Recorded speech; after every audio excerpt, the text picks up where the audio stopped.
Welcome to Standard Chartered Money Insights, a podcast series by Standard Chartered Bank that brings you market views and insights on the go. Hello and welcome to the final edition of the Through the Noise mini-series relating to our Q4 outlook, navigating a difficult near-term outlook. In this podcast, we will take a deep dive into global bond markets, and to do this I have with me today Manpreet Gill, who is our Regional CIO for Africa, the Middle East and Europe, based in Dubai. We will discuss the outlook for US government bond yields, why we have a preference for investment-grade corporate bonds and Asia US dollar bonds. He will also discuss our downgrade to EM local currency bonds, despite the rising yield environment we've seen. So Manpreet, thanks for joining me. Let's start with US government bond yields. I guess this is the benchmark off which dollar-denominated bonds are based. We've seen a very significant rise in the 10-year yield already this year. Do you expect it to rise further? Hi, Steve. I think it depends on the time horizon, because over a shorter 1 to 3 month horizon, we do expect the upward pressure on bond yields to stay in place and expect the 10-year to keep testing the 4% level. But over a longer 6 to 12 month horizon, we do expect yields to move moderately lower to about the 3.5 to 3.75% range. Now, there are two offsetting drivers here. On one side, Fed rate hikes are placing upward pressure on bond yields. We've, of course, got the upward revision in the Fed dot plot, and there are worries the Fed may continue focusing on reducing inflation even at the cost of growth. And that, of course, is an environment of higher bond yields. However, slower growth or recession should imply lower, not higher bond yields, as markets price in the need for an eventual cut in policy rates.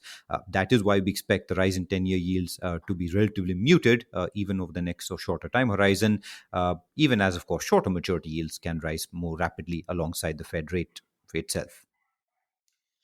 Yeah, and I guess the employment report last week sort of reinforces the need for the Fed to focus on inflation in the short term, which could push yields higher in the short term. Okay, let's move on to sort of developed market investment grade corporate bonds. We've upgraded them to preferred. Can you give us a sense of the rationale for this upgrade? Sure. There are really three reasons behind the upgrade for the asset class. The first reason is the surge in bond yields itself. They have risen quite a bit this year, but we believe bond yields are now reaching levels which do create an attractive entry point for high quality bonds.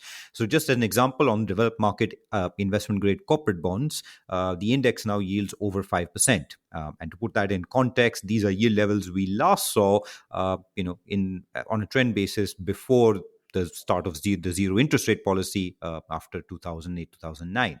And of course, that means from a forward-looking basis, one would expect the yield to be a much bigger component of total returns over the next 12 months. So that's the first reason. Second, of course, is credit quality, which we think is also strong. So recession risk, no doubt, can pose a headwind. But over the past 6 to 7 quarters, ratings upgrades have outpaced rating downgrades. And we think that puts them in a strong position to weather any worsening of credit quality. And third, and finally, of course, as we discussed in the previous question, there is a risk from rising government bond yields, but we expect that may be limited and, in fact, could turn into a tailwind, if anything, should recession worries start to push bond yields lower at some point.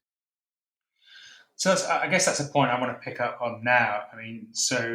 In that environment, specifically the third point, that would suggest that you should be allocating to investment-grade government bonds as well. So why do you prefer corporate over government bonds? No, it's a great question. And I think it really comes down to the nature of risks in today's environment, because I'd agree that in a normal cycle, one would be adding to investment-grade government bonds at this point in anticipation of a recession and hence lower bond yields in the future. However, what we've got this year is clearly not that sort of normal cycle.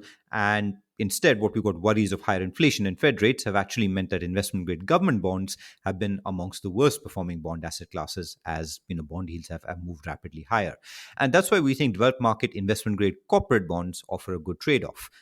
Of course, they should benefit from the bulk of a move lower, should bond yields indeed move lower in anticipation of recession worries. But a higher yield on corporate bonds does offer a bit of a buffer in a scenario where the Fed isn't quite done pushing bond yields higher, as it fights inflation.